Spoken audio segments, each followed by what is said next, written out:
Okay, I think we're all set here. How's the audio, everybody? Is this better? Give it a second. How is it now? We good? Good. Okay, great. Thank you. So, I assume everybody knows at this point that our dear friend Michael Brooks passed away yesterday unexpectedly. That he had a blood clot in his neck. His sister, Leisha, went on the Majority Report today and shared this with us a little bit more.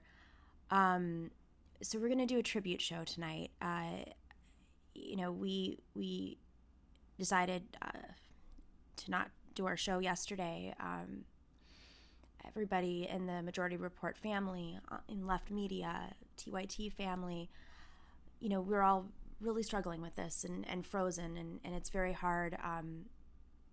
Mourning is very hard. Mourning is very hard when it's somebody extremely young, and I think it's really resonating with a lot of folks right now, because not only was Michael, as we're seeing with these tributes, just a beautiful person who meant so many different things to different people, but he was young. His career, oh my God, was just starting to blow up. And the world right now is just in such a horrible place. And Michael knew that. And so we're going to have a few guests on today. I'll tell you who they are right now. But Kelly Carey is going to join me in a few minutes. She works with our show, but she's known Michael for years from the Majority Report. You probably know her. I asked her to join me, honestly, because I didn't really know if I could anchor this alone. I'm a little frozen. I think everybody's processing in their own ways, and I just want to say from the get-go, Sam Cedar, I don't know how he did it today. He hosted this show. I don't know how the whole team did. I don't know how Matt did. I don't know how Brandon. I don't know how anybody showed up and was able to put the show on today. It was very hard. So I'm asking Kelly to join because I don't know if I'm that strong. So we're going to have Kelly Carey join in a few minutes. We're going to have Crystal Ball, Briahna Joy Gray, Nando Vila, and then later Alyona Minkovski and Harvey K. Actually, it's going to be Alyona, Briahna, Crystal, Nando, and then Harvey K. So I'm going to start off, and this is going to be an hour and a half long show, tops, because we want to protect and reserve the space that Michael hosted his show on this night. So,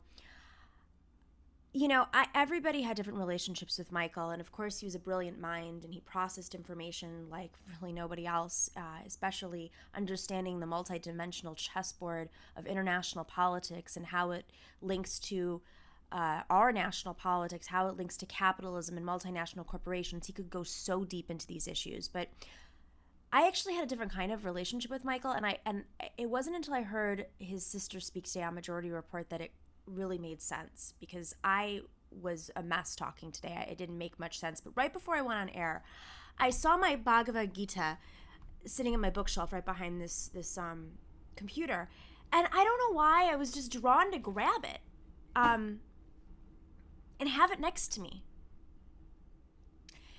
And I think it has to do with the fact that there's a lot of people in politics, and there isn't a lot of spirituality in politics. And I think maybe, Michael and I bonded over that. We bonded over the fact that we adored Marianne Williamson while everybody was trying to cancel her and being sexist and horrible. And but our spirituality is why we're in politics. And I think Michael, just especially in the last several months watching him, in the last live stream he did, he just talked so deeply about the humanity and why we are doing this right now. I mean, especially with COVID, you see our lawmakers, our feckless, courageless, weak lawmakers in the city and the state, in the in national government who cannot fight for the most basic necessities that the poor and working people are dealing with, and it's going to just keep growing. And he got that, and he spoke about it from a human perspective, and he had a very deep spiritual understanding, and it really played out in his politics. And Kelly's going to join us right now. So Kelly, hi, how are you? Second time today. Hello. I'm good. So I decided, let me change my title here. I started this off because I just watched what Leisha said, Michael's sister, on the Majority Report. I didn't want to watch it earlier before I went on, and so I started to watch it. And I think people didn't realize, there's folks who are watching him and paying tributes and loved what he represented and what he taught and how much that really grew the movement, his internationalism, his socialism, his writing, his recent writing, his humor. But the Michael I knew, and we've talked about this, was human. I mean, he was human. He was flawed, and he was working at those flaws. And what I thought was so beautiful about what his sister said was he was a spiritual person, and he was practicing that. And what I said earlier today was that my more recent conversations with Michael were just about how much intent he was putting in his life. And that's a very like yogic term for those of you who do yoga and meditate. It's about intent. And before I went on the show today, I don't know why, I just grabbed my copy of the Bhagavad Gita. And I was just like, I don't know why. I need it next to me while I don't know why. It was just like the weirdest thing. And then I just heard what Leisha said about, you know, more politicians need to read the Bhagavad Gita. Yeah, I don't know. I mean, this is a very hard day. So I'm going to lead it off and hand it to folks. But I figured, for the beginning, you and I could just sort of talk a little bit about working with Michael. You worked with him very closely. We all knew him in different ways, and everyone's going to share that. But he's a complicated person, and we all are complicated. And I think that's important to say because we are not deities. And what Leisha said, was so important because this is the experience I had with him most recently. We had a 7-hour conversation in January on the train and then for dinner, talking about how the left is splintered. He was obsessive over cancel culture, and you and I were just talking about this earlier today. He was obsessed over stopping cancel culture. It was taunting him. He was careful about how he discussed it and how it's breaking up the left and how it's really capitalism controlling us. And full disclosure, I am traumatized by cancel culture.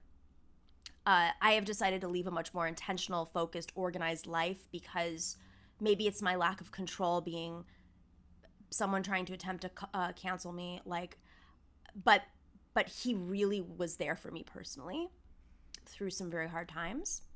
And I think part of that is because he saw through the effing bullshit of cancel culture and canceling the left and not thinking things through deeply, figuring out what people's intentions were. And he also was very obsessed with understanding power dynamics. And so we would talk ad nauseum about those things. So I don't know. I mean, I'm just rambling right now about certain things, but I think that yeah. it was important to his sister to let people know that it was a sudden illness. It was not a suicide or drug related incident. He didn't do drugs, and he had big plans. Barely drank. Barely. Like, I just poured myself a glass of wine, and you should too, guys, in honor of Michael. But I was thinking, Michael would not be drinking right now. That's not, I did some shows with him where he definitely drank during the show, but not, he wasn't a big drinker. And not more recently, I think he's. Yeah. And, just while I'm on here, I was thinking about how I was talking earlier on the Majority Report about how I didn't fully realize how formative those years were for me. And then when I thought back on it, and there was like a lot of tension like between Michael and I on air and off air. It was like like a complicated relationship. It's, you can't, you have to really confront your coworkers if that's what you're doing every day. But it was very formative for me. And when I think back on it, he was still, getting there because he was incredibly knowledgeable, and had all of the same qualities of this. It was like a joke on the show of like the yoga stuff and everything like that. But he was doing that, but it wasn't fully realized, I don't think. And the timing of him starting his own show and his voice and getting stronger because of that was a process. And it also sounded like his sister was saying that he was at a new starting point in that process, which is a shame because there was a lot more that he had to work on. He said something to me in the last few months about how he's doing exactly what he's been dreaming of doing. He's like, I'm in exactly the right place right now. I'm doing what I want.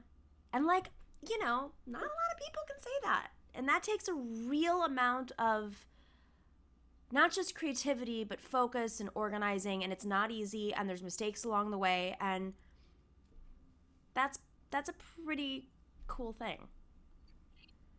Yeah, he definitely wanted a bigger audience, and he seemed to have found luckily found the right people to surround himself, which mirrors also like how he was on the Majority Report. It's just like it was luckily he met Sam, and it changed the path of his life. But yeah, he developed a big following, and and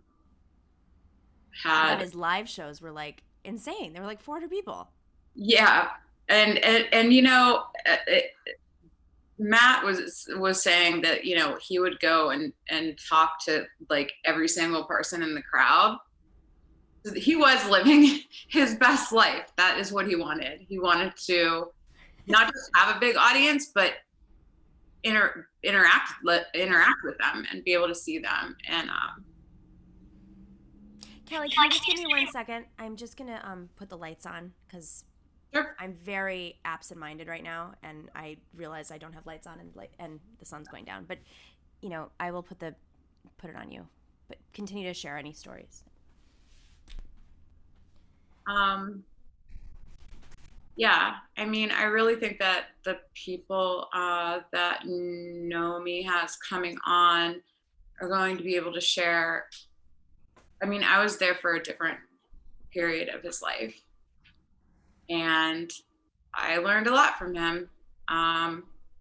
His grasp of international politics and domestic politics. He knew all the players, and he knew all the players well enough to have impersonations for like and he had I think he had a better grasp of, I think I can speak to this pretty well, like he had a better grasp of most domestic politics than most people. He got like yeah but the international politics stuff stood out, but he did have a firm grasp on the domestic stuff too. And then, the the impersonations I thought were the funniest are the most obscure Yes. things that you could possibly come up with. Like the Nelson Mandela. Like, it's just. Yeah, and I saw somebody put, like, he did this Ben Carson Ben Carson diss track, and I remember putting that together for one of the videos, and he's just like rapping as Ben Carson. It's you know he Someone please find that and send that to us. That would be great to see. Well, what I started to see, and this is why I think it's just so tragic, where he was in his career. Like, older generations started to my father texted me. He goes, "Are you watching the Majority Report right now?" I'm like, "I'm going on a little bit. I'm gonna watch it later." And he's like, "Oh man, they're talking." My dad loved his Chris Matthews impression. I mean, when millennials start to kind of break through the cable news audience, and this was the year for that. So I thought that was pretty incredible. And going to events with him and just seeing who would stop him and talk about how he educated them on so many issues. I mentioned that today. We were at the Bernie rally, and people were screaming Lula at him from far off, and he loved that. It's a niche audience, and it's a growing audience, and it's a powerful audience now. It's a movement. It's a niche audience that turned out to be bigger than I thought. Yeah, it existed, which is great, Yeah. I'm gonna bring in Alyona if that's okay. Do you want to stick around? What do you want to do? I'll stick around for a minute. Okay.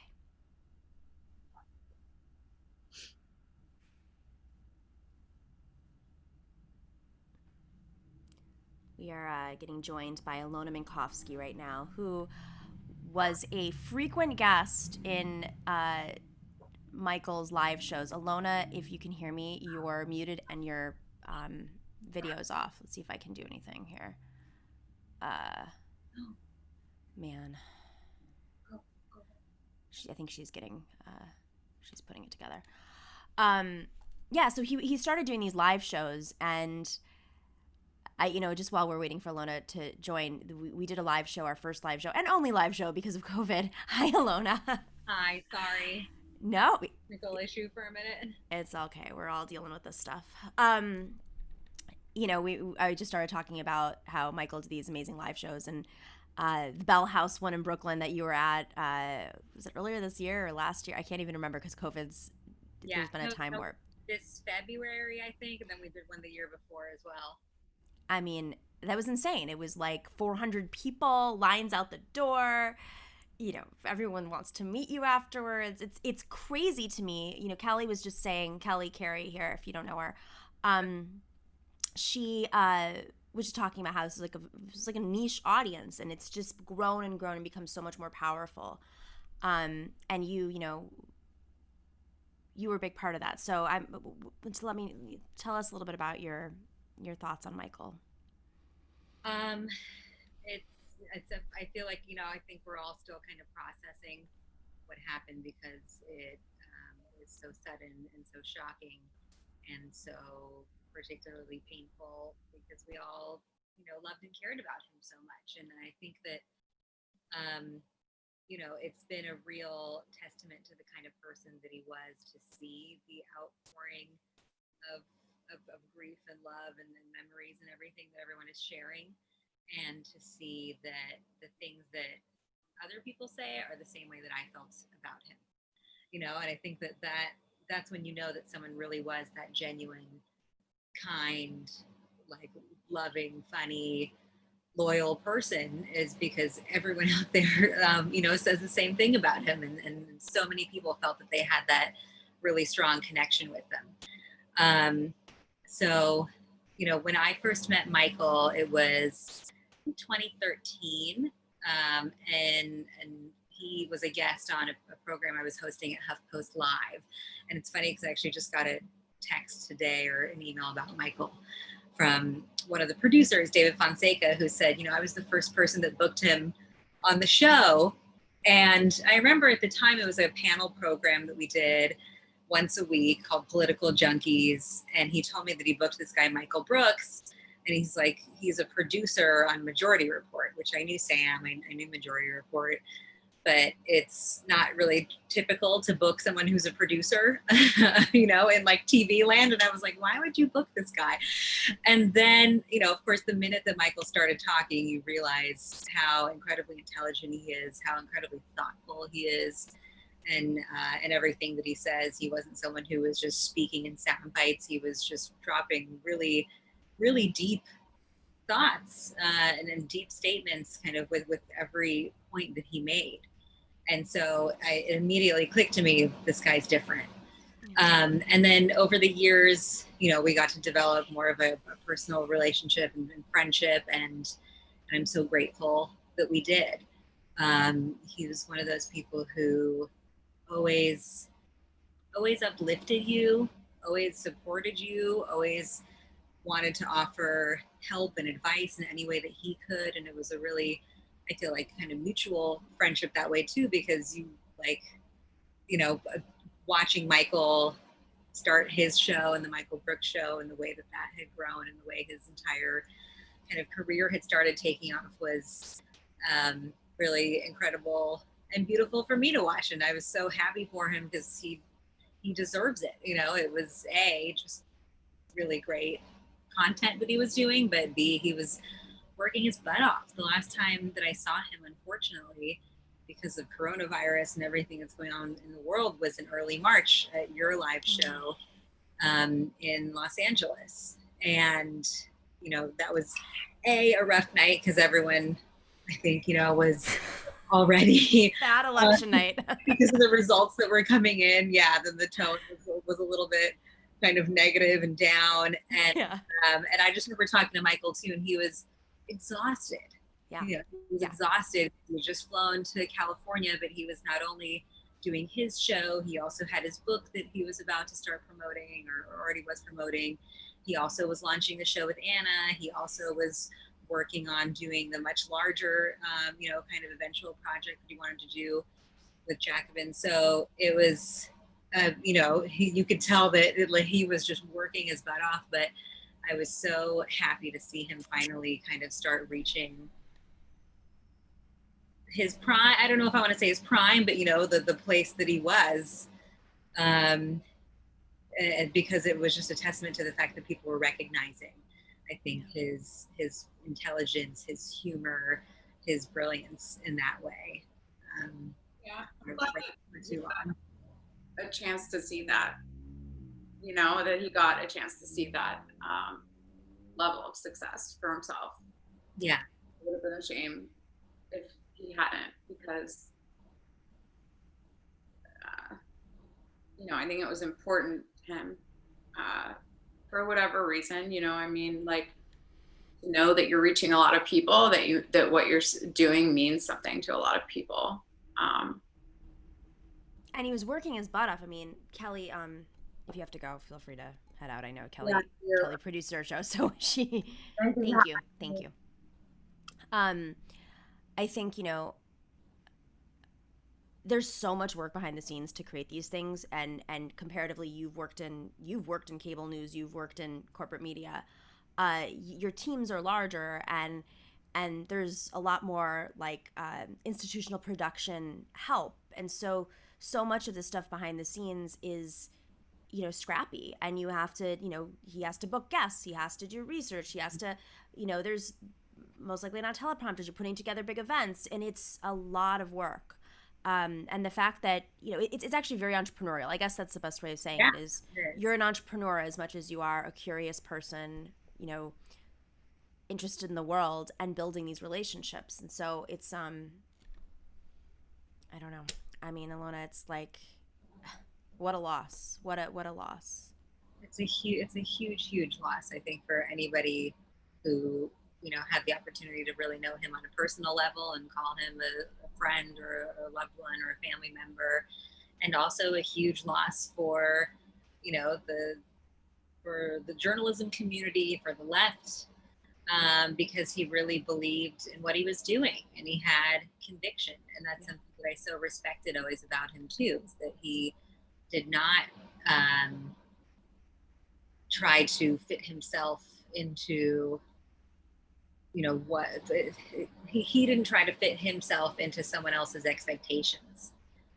He was really confident in himself and his views, and I think that's what made so many people gravitate towards him too, because you knew that he also knew what he was talking about. He was incredibly, well read and well researched and knowledgeable, but also just kind of had that integrity that people are looking for.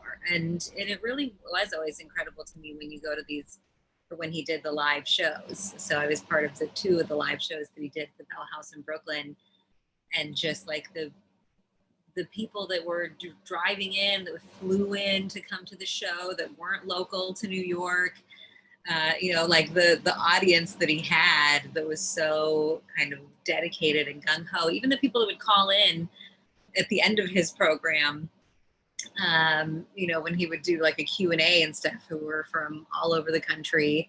It's amazing, to know that he had such an impact on so many people, kind of all across the board. And I think that sometimes it really does take a live event or something like that to see it, especially when you spend most of your time in a studio, and far removed from the people that you're really listening to. And so, I agree with what Kelly just said, that I'm so happy that he got to experience that type of kind of like feedback and support. And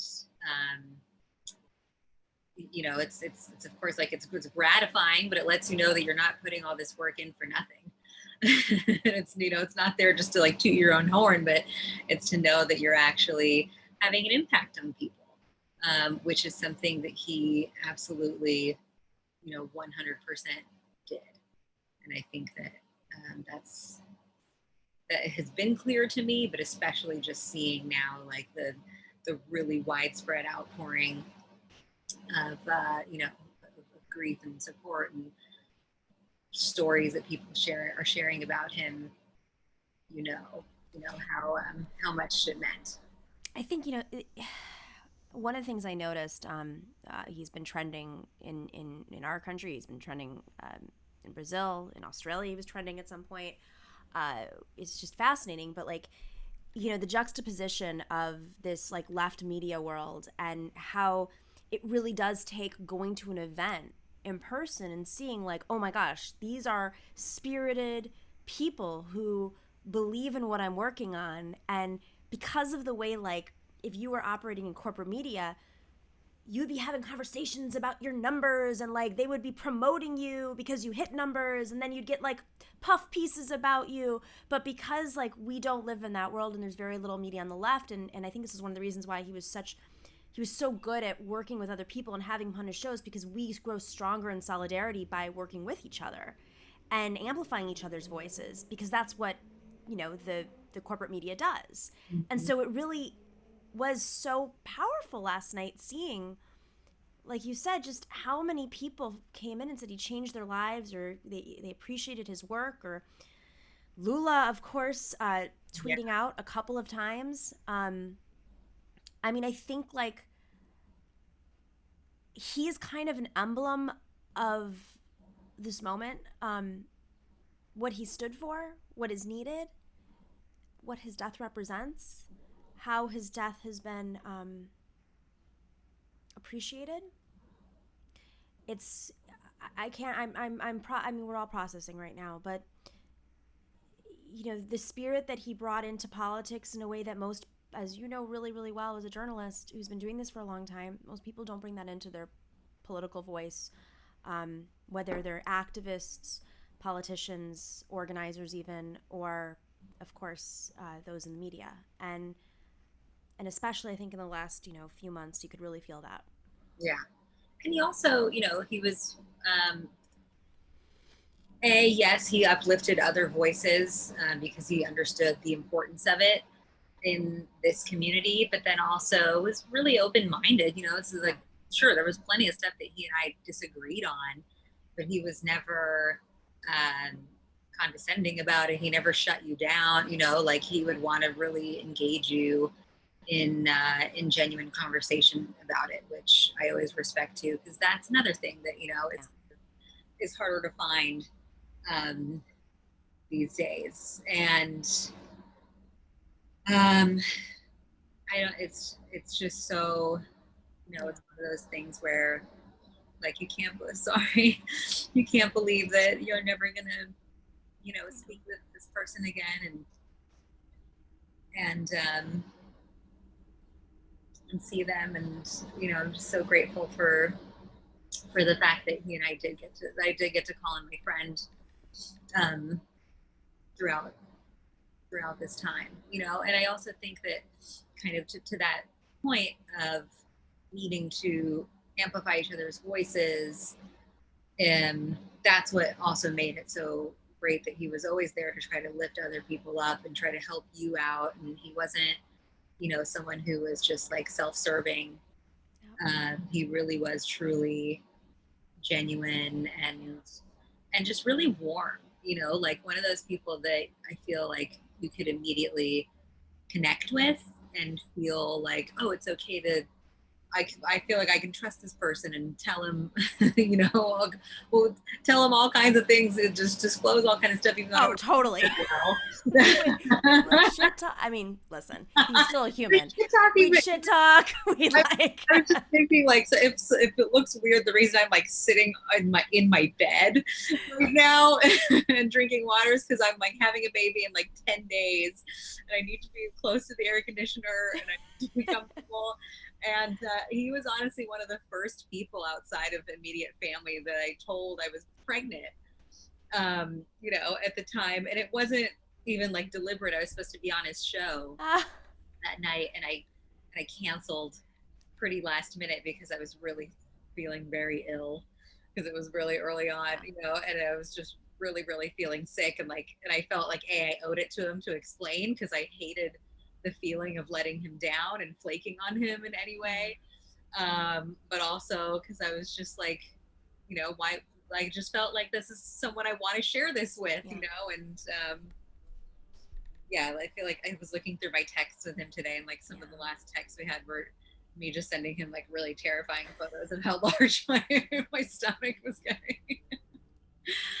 Oh, but Alyona, we're so grateful that he shared you with his audience, and that you're able to share, your personal stories about Michael. Yeah. And I think know me too. Like, he's somebody who also, I feel like, always remembered like the little details, about everyone. Like, again, it was just one of those things that make you feel like it was a real connection you had. And like, he's really genuine in his friendships and in his approach to other people.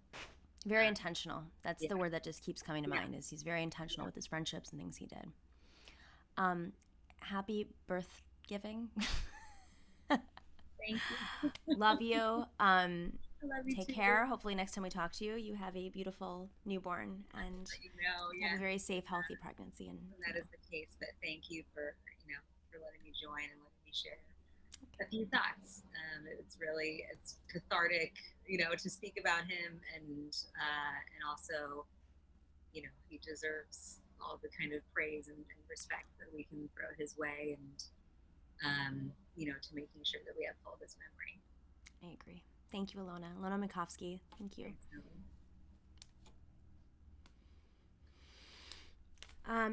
Man. Hi,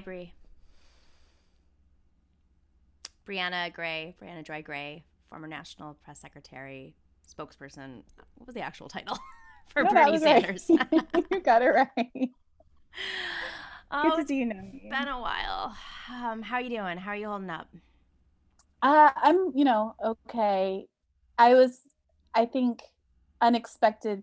I mean, no one expected anything like this to happen, but the kind of magnitude of it,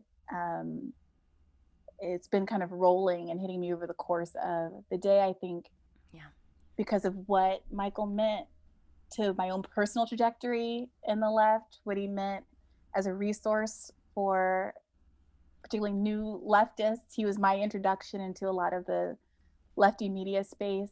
And I find myself thinking about that day when we found out that Bernie had a heart attack, and how it was about him personally, but it was also about the movement more broadly and who was going to carry our banner if Bernie weren't around. And, you know, I feel similarly a kind of bigger loss with Michael. And it's really hard to reckon with, because it does feel like we're a family, and he was, you know, at the head of the table in a lot of ways. Yeah, he was sort of you know, one of the things we've been hearing is he was like a ringleader. He was constantly bringing people in, amplifying voices, connecting folks, offering advice.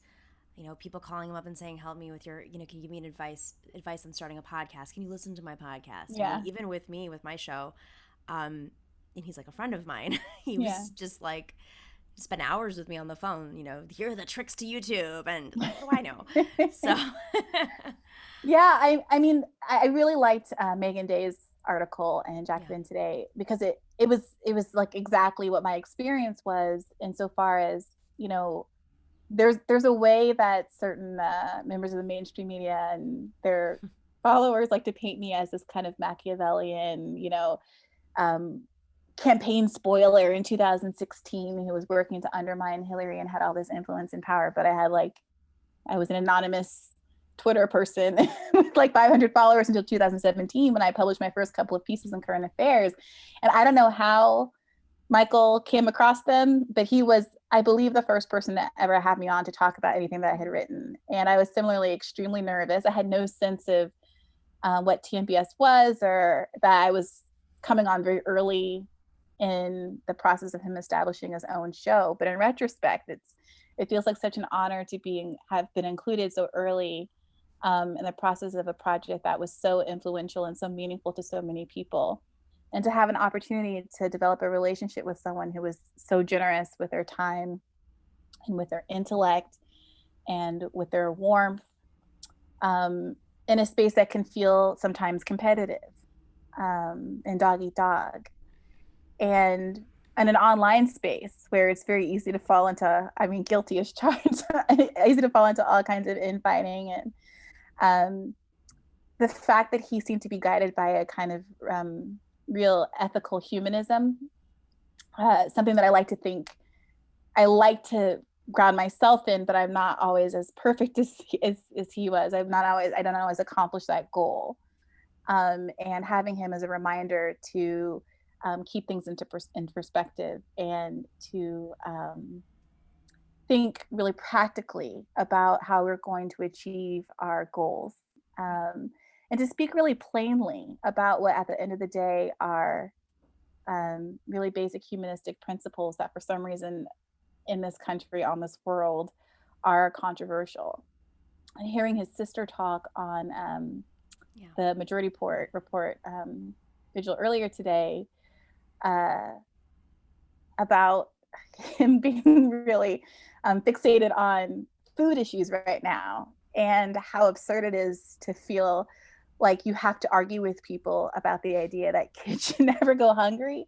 I mean, having someone like him around, who was always willing to center the moral claim and to make it without any kind of pretenses, without any kind of like grandstanding, who was able to speak from this place of grounded experience and humility.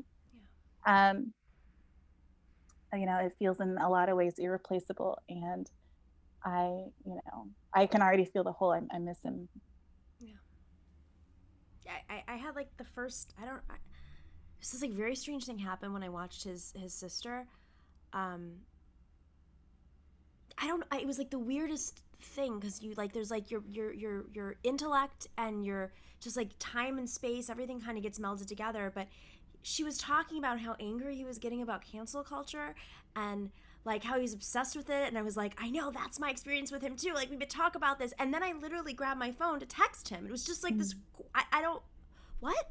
Like, because we would, I'm probably giving away too much information, but we would like, there's stuff we couldn't say on Twitter. So we would like, we would have these, like, we would text each other and DM each other and be like, you know, I wish I could say this. Right.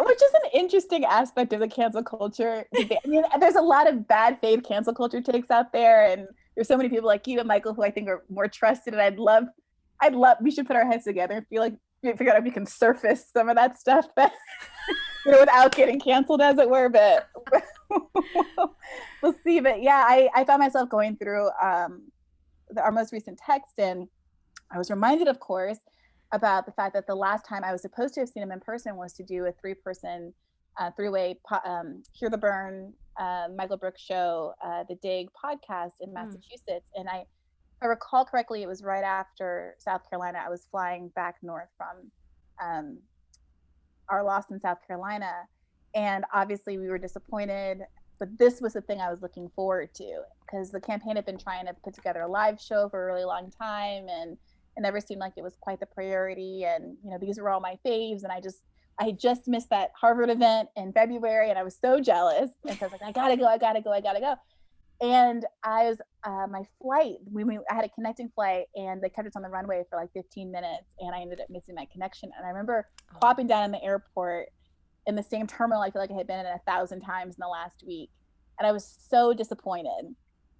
And at the time I attributed my frustration to exhaustion, because I sat in the airport for like 45 minutes. I was just livid that I had missed this flight. I had woken up so early to get my connecting flight. I had really hustled to try to get there. I felt like I was letting people down. And now in retrospect, that frustration is just compounded infinitely, because it would have been my last opportunity to hang out with someone who I found so valuable personally and professionally. He was someone who, as I was making the decision about whether or not to even go work for Bernie, because I was concerned, I was genuinely torn about whether or not I would be more useful. Yeah. It was more useful to have an independent reporter, especially a Black female reporter, given the narratives that we all knew were circulating in 2016, to cover what was going on in an impartial way, rather than someone whose credibility was going to be, affected by working for the campaign. And I remember, always so generous with his time. He had dinner with me. We had a long conversation about it. I remember feeling so weird, because I was, invited to go and do this thing for this person that we both loved. And I felt kind of ridiculous, because I was like, oh, Michael knows so much more. Michael is so articulate. Like, Michael, like, it feels weird for me to be even asking him if I should do this. Obviously, he should be doing this. I felt like he, in some ways, was like, my lefty sensei, who I would turn to whenever I had a hard question, and who I really trusted to inform me about what was going on in the left media space. And I really admired his restraint also in not getting into some of the nonsense that I find myself embroiled in often. And it lended him a certain amount of credibility that's going to be sorely missed. Well, some of that, some of that is just when you're running in a campaign, like things are moving so fast. It's a different pace.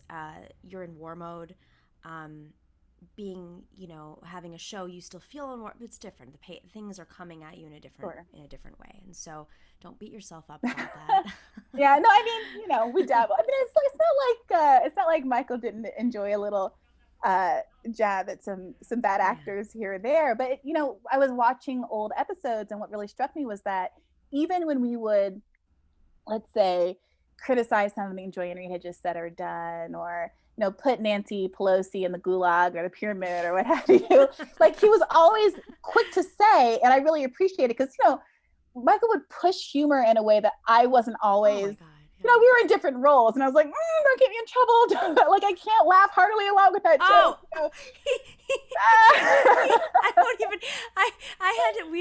My last interview with him, I interviewed him, we did a whole thing, and for some weird reason, and thank God, it didn't record. It was like something like a glitch in Zoom, trusting the Zoom gods so you don't shut me down right now. And he went on this rant. It was so funny. I was crying. I went on a rant, an anti-Semitic no me rant. Clearly not true. I'm really glad it went away, because I was laughing so hard I would have posted it. And then we did the whole interview all over again, and it was beautiful, and he delivered that time. But he knew what his limits were. His limits, but not yours. So different. But what I appreciated was that, and I think this came from not a consciousness of like, oh, Briahna can't go this far, but out of like a genuine wellspring of his own humanism, that he would say, yes, we're putting Pelosi in the gulag today, but I don't have personal animus about her. This isn't about, a personal attack. It's because she just said this dismissive thing about AOC. Or he would say, and I agree wholeheartedly with this isn't about wanting to cancel Joy-Ann Reid. It's about, I hope that, I think as a good leftist, we have to believe in accountability and that there's a path to redemption no matter what anybody has done. And all I want is for her to own her past and apologize, and we could all be on the same team. And I think it's a necessary reminder, because in our space, our enemies can feel so big and so united. And there are like so relatively few of us, to be honest. Yeah. And even on the left, like that's the thing, like he was such a big believer in solidarity, and that we can't even splinter because they sneak into those holes and those crevices and take advantage of it. Yeah. I mean, and you also are someone who I met very early in my journey into left politics. And I really do think of, you and Michael and Katie, like some of these figures, as really instrumental to me having the confidence to participate. And in a very real way, having the backing of all of you when we go to battle, as it were, in the public sphere. I wouldn't have the courage to do it. It would be too painful. The gaslighting is too overwhelming. And people ask, well, how do you manage? And Twitter's so crazy. And it's like, well, oftentimes I sincerely don't even feel it, because all I'm seeing is the supportive comments and the, kind of brilliant rapport from people like yourself and like Michael. And there's, it's like we're, like bonded by battle or something. Yeah. And, it's particularly notable because, Michael's so generous. And I think there was something, his birthday, I will say, he's a fellow Leo. His birthday is 2 days before mine, on August 13th. Oh. And I remember seeing, Leos are known for being like very kind of confident and kind of swaggering, generous, but not detail oriented, all the things that people have been talking about, and which I like very much relate to. But there's also the other side of Leos, which, a lot of that bravado is kind of masking a certain amount of insecurity and vulnerability. And that vulnerability was, I think, what made him so easy to connect to. And there was a certain amount of sweetness about it. And that's the part of him that lingered behind during the Bernie's back rally, to like talk to my mom. And she called me because she, saw and remembered, and he made such an impact on her, and obviously everybody he came across. So I know I'm over my time, but no, it's thank okay. you for it's okay. And but that's really, that's the heart of him. He would talk to your parent, and my dad said the same thing. He did a live show with us on March 3rd, and my dad goes, oh my God, I talked with him for so long. I'm like, you did? I don't remember that. But that's the kind of person he was. Yeah. Bri, yeah. Thank you. Thank you for your words. I'm really sorry. Like, this is, I wish we could have these moments with him. Yeah. Well, that's a good lesson. And so I do want to say to you and all of the other leftists who are watching, whether or not they have a platform, that every single, instance of a person who supports the message and who's willing to put themselves out there in any way, it really matters, and it's meaningful, and we're all going to have to work overtime to fill the hole that Michael Jamal Brooks was left behind. Exactly. Thank you, Bri. Thank you for everything you've done for us as well. Mm. Hope to see you soon. Take care. Man. Crystal Ball. We're waiting for Crystal to join us. Zoom makes this less seamless. It's disjointed. Hi, Crystal. How you Hi. You hear me? You look great. You sound great. Wish this was in person. How you holding up today? I'm doing okay. How about you, Nomi? Thank you for doing this. Thank you for pulling us together. It's one of the things that has really angered me, is that not only do we all have this loss that's a personal level, loss that's a movement level, but then that we can't even gather to reflect and remember and process is, I think we all feel like that's something that's been robbed of us from politicians who have handled this so terribly. You know, other countries don't have that situation. So anyway, No, just you're right. reflecting, I mean, just trying to it's process. And I think all of us are still in complete shock at this point. total shock. And I think, some of it is what you're saying. It's like we're not able to like feel each other's presence and energy, and it has to be sort of like in this disjointed internet. Like it's for all the humanity that he put out there, and everybody just keeps saying it over and over, as he brought humanity to his politics and to media and connected everybody. How odd that this is such a unhuman moment. I mean, we're not in each other's presence, feeling each other's energy. We can't see him. I mean, it's I remember my grandmother passed away a few years ago, and I remember under her bed when I was cleaning it, I saw some like of a notebook with all these like little. She would rip up magazine articles and stuff, and one was from a rabbi, and he was talking about, he was like an ask a rabbi or ask a spiritual advisor thing, and the family member said, my loved one wants to be cremated. I feel it's against our religion, and what is it? And so the rabbi said, well, actually, yes and no, but really the purpose of it in history is it makes people process by seeing the body and being around their loved ones rather than the cremation. And my grandmother had been cremated, and it was really hard for us. I don't think it ever really, and that was my grandmother. And so adding to this that we can't be together, we can't mourn together, I think that was pretty observant of you. So. Well, one thing that I really have been going back to and holding on to, and I know we've all been looking back through our texts and our last messages and the last things that Michael said to us, and so many, I think, of people who knew him closely would relate to the little check-ins that you'd get from him just out of the blue. How you hanging in there? How are you doing? Staying strong?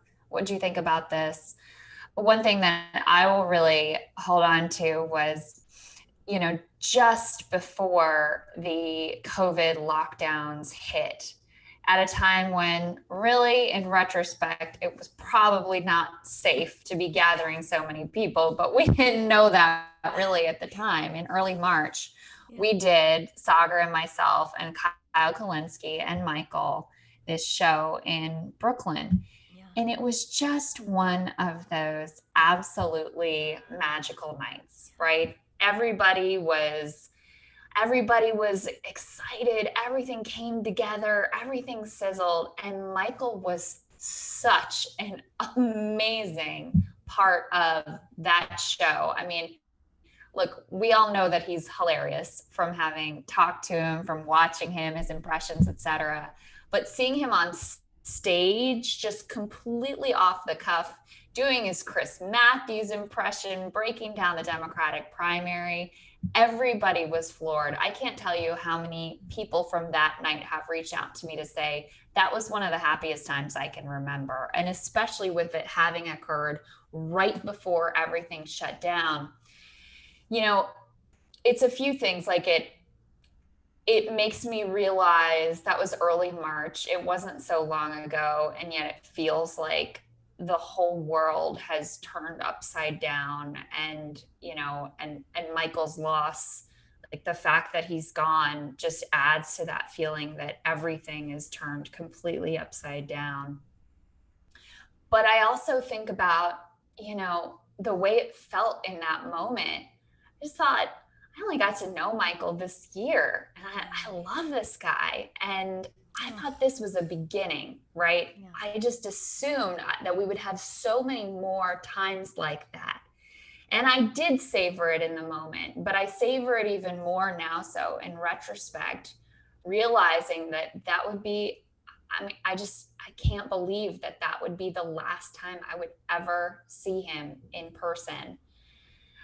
It feels so hard to process because I really believed this was someone who would be by all of our side for our lives, as we ride the ups and downs of the struggle and celebrate personal and movement and wins and losses and grapple with what it all means and how to be in this world. And, he always, to me, had this like Zen-like quality. Like he was always a little bit, had the bird's eye, the big picture, where when I was getting annoyed about something, usually something stupid, right? Some asshole on Twitter, whatever it was Michael that I would lean on to give me that, like, that perspective, that little bit of distance, that, like, you're splitting the small stuff. Like, let's focus on what the real goals are here. Let's focus on the progress we're making. And I have at times wanted to collapse into nihilism during this period when everything seems so dark and has seemed so hopeless. Although I will say the protest movements have given me a lot of hope and optimism, but he never went to that place. He always had the long view of the struggle and what was next and the long fight that we were engaged in. So those are just some of the things I've been thinking about. Crystal, as you're saying this, and just listening to everyone's personal stories about Michael today online, of course. We just had Briahna Joy Gray on, and he did have I tweeted about this last night that through some of my toughest times in the last year, attempts at cancellation, all the stuff that we've all experienced in some way or another, he would be this clarifying force, like what you just said, and remind me, what is your intent in life? What do you want to do? If you don't know yet, take the minute, take a time. Last year I took some time off. He called me regularly and we talked through these things. And then on the way to our Harvard panel, we had a long, several hours of conversation about this. But I hope that you, me, Bree, other folks in this community can do that for each other in a way. And maybe I'll ask that publicly, put you on the spot, that we do that. I mean, you checked in on me when I was hit pretty hard. And I really appreciate that. And I think that this is the kind of solidarity that he represented. And I said today on the Majority Report, I was like, he just could sniff out the bullshit. And everyone he had in his orbit was a reflection of that. Just like the very real people. We all got along with each other in different ways. But he was this unifier, whether he brought us together, whether we knew each other already or not, whether it was through the live shows. He built a community, he grew a community, he solidified a community, and he did it through those kinds of conversations. And so I hope that if there's any way we can continue his legacy in that way, from a spiritual one-on-one way, it's greatly needed, and I don't think we recognized it to its fullest when he was there doing that for us. I think you are absolutely right about that, and very astute in making the observation. And the number of people with, some of whom have been at odds with each other and have slightly different ideologies or views about how to move forward, or views about what happened in Bernie Sanders' campaign. I mean, all these things that we get spun up about, that all loved and respected Michael, and that he had that connect to. I do feel like, that role that you're talking about, and that need to have at our center, like as a grounding value, that sense of solidarity, right? Which to me is a word that I really associate very strongly with Michael, and like his core commitment to that. I think especially right now, with Bernie having been the clear leader of the left, which kind of gave everybody like a unifying force around. And now that, he's still in the Senate, but not the clear leader anymore. There's a new generation that's coming up. There are new things being born, but we're in that in-between space. It's easy to pick at each other in that in-between space, right? It's easy to jockey and to see who's up and who's down, what's the right way forward. And those debates are vital and they're important.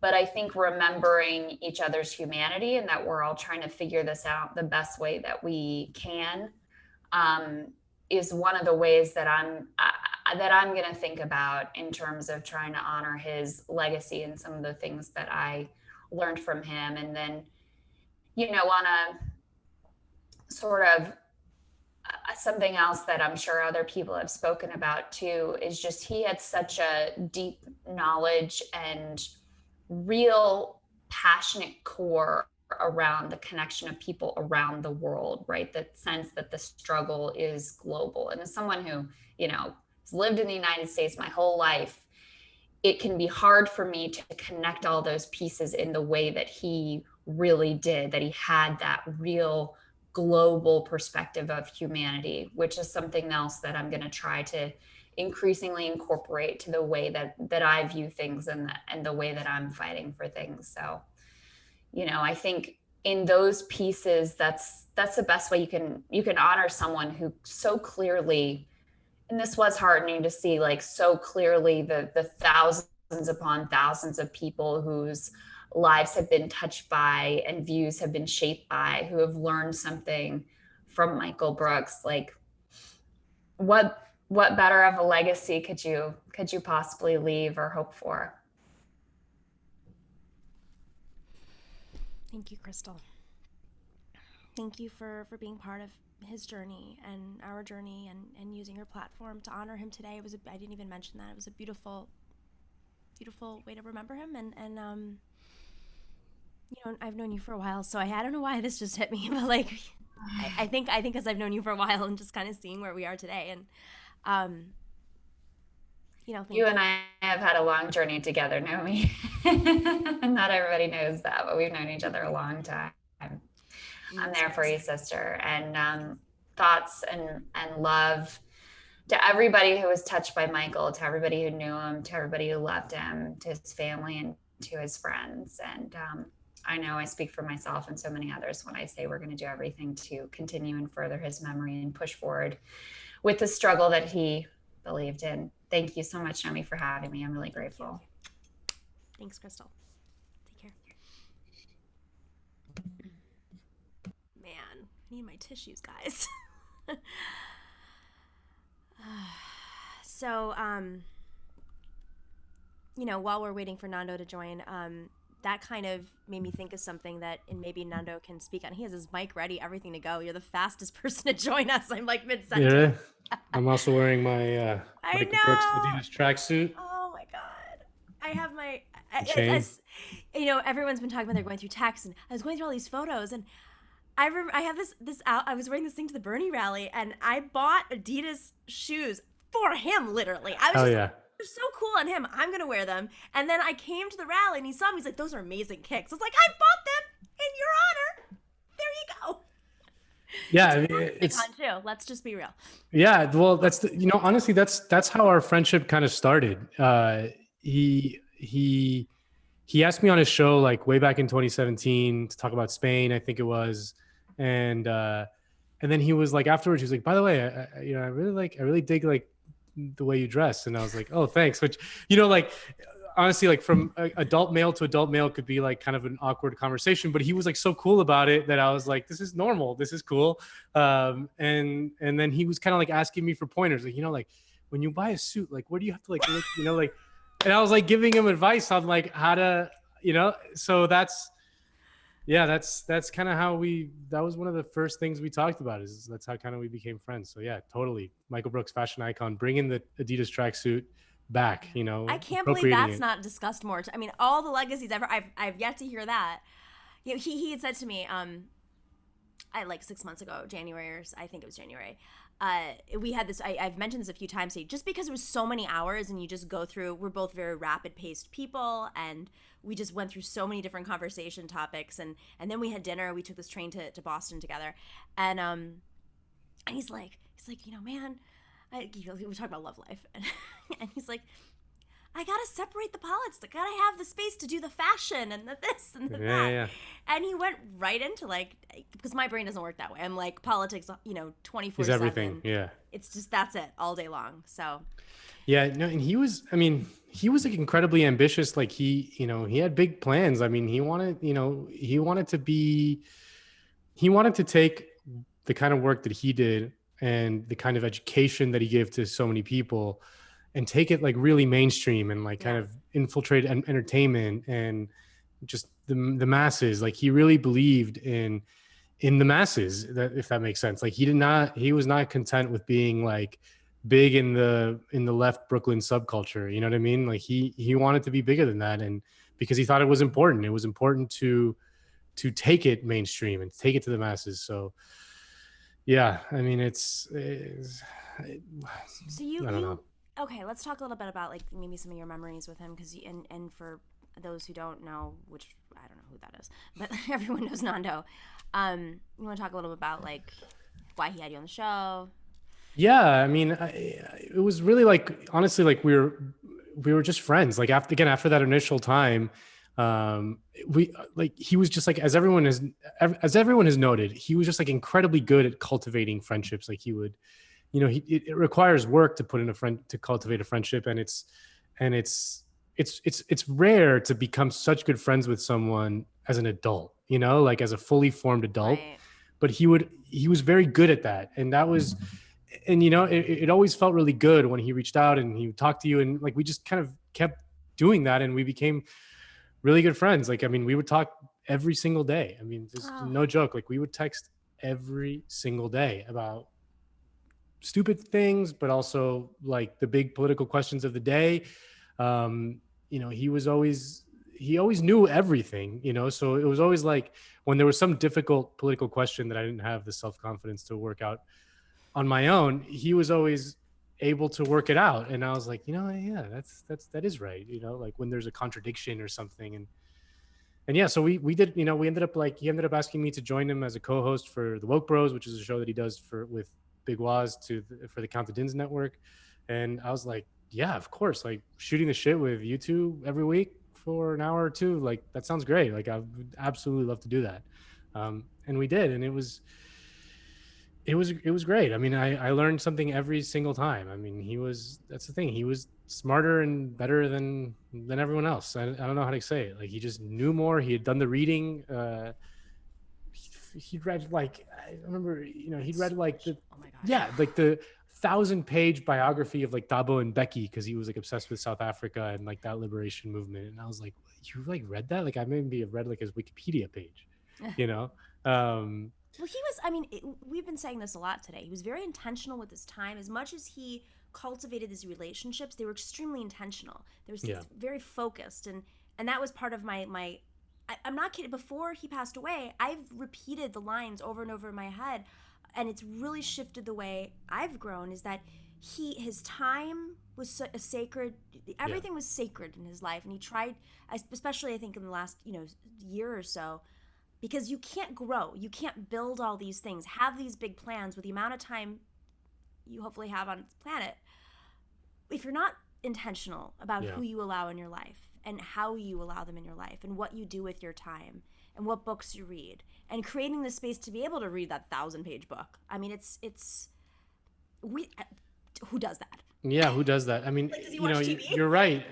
He did do all, like, he did think that way. And again, he had this very cool thing that I think, other people have talked about, but was that he took kind of the best out of the new agey kind of things, like he was into yoga and meditation and, that kind of thing. And I bonded with him over that. So yeah, exactly. Like, but like, I mean, I think like most, yeah, exactly. But I think like most lefty people are like, that's stupid, like that's so stupid. And he was like, no, that's the path to enlightenment, is both kind of doing your own introspection and to use like a bourgeois liberal term, self-care, while attaching yourself to these grand struggles, these historical struggles, to be a part of something bigger than yourself. I mean, that's the way toward a full life, right? It's to be an active political agent is the way to be a full life, but you need to do that kind of, like we said, like making sure that your time is sacred, the people in your life are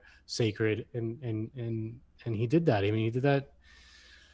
He was great at that. It really was, it really was just, I just can't believe what happened. I just can't believe it. Like it really just, it was just from one day to the next. Like we were talking about, we wanted to pitch like this absurd game show, Like we were just talking about that. And I was like, it's like, hey, we can like wear tuxedos and like use one of those like long mics and, tell jokes, and we can make it like about like the left and in the news, but it's like a game show, kind of like around the horn, but like, and I'm like, yeah, let's fucking do it. Like this is something that, and I was like, that sounds like the most fun thing ever. And then, he was gone just like that. It was, I think it's just like,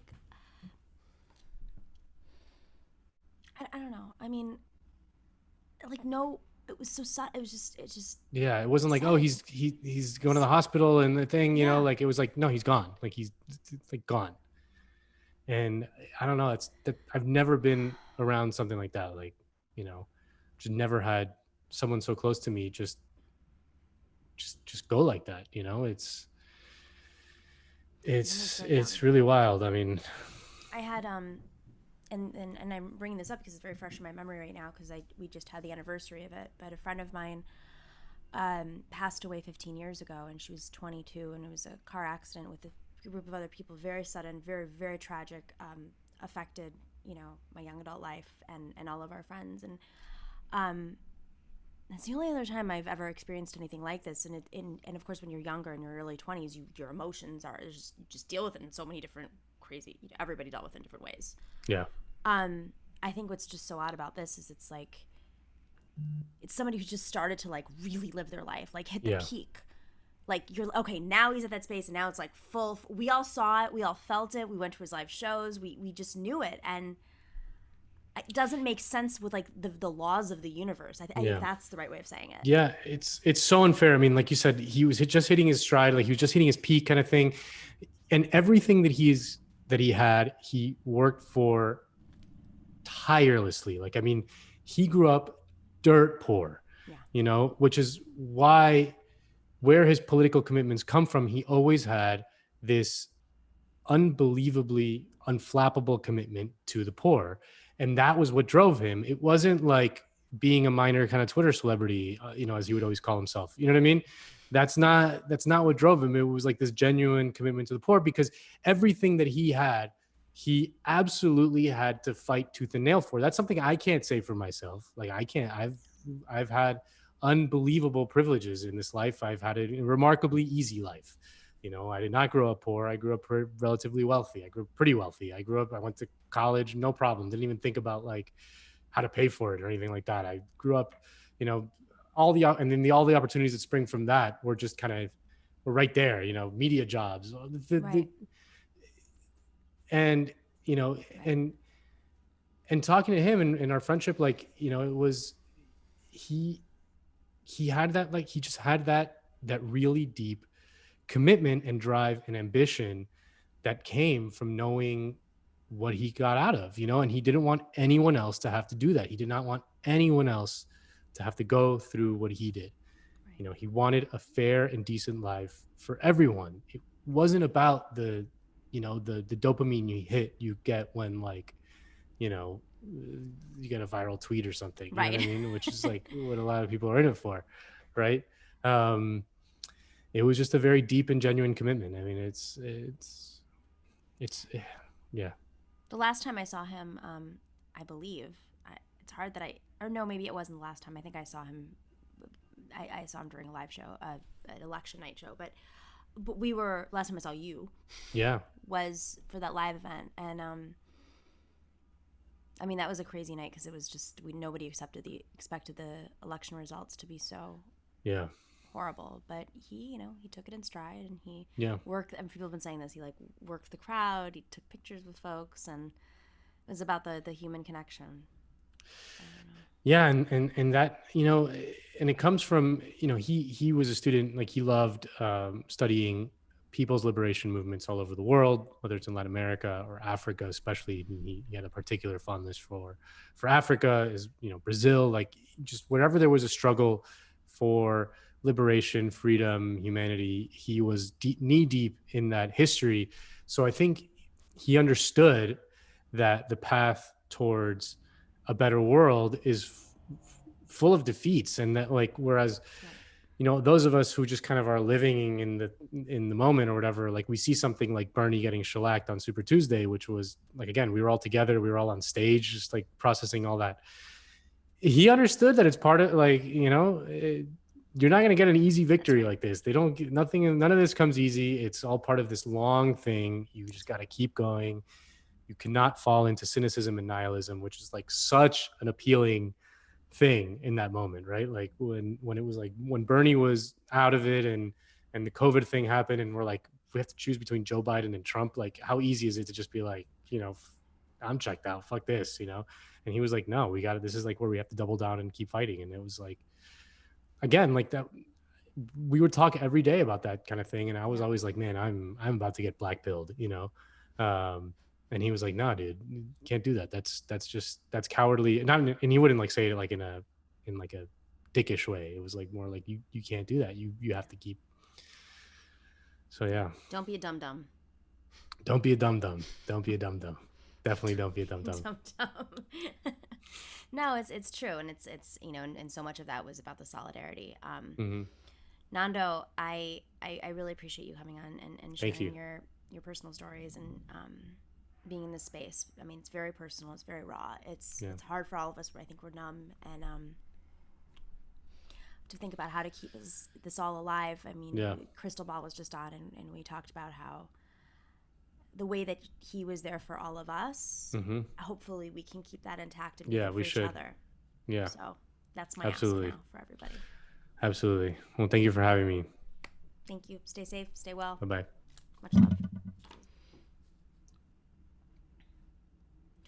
Okay, so that was a perfect lead-in because our next guest is Harvey Kaye, who was a frequent guest on the Michael Brooks Show and has become a good friend and mentor who I met through Michael Brooks. And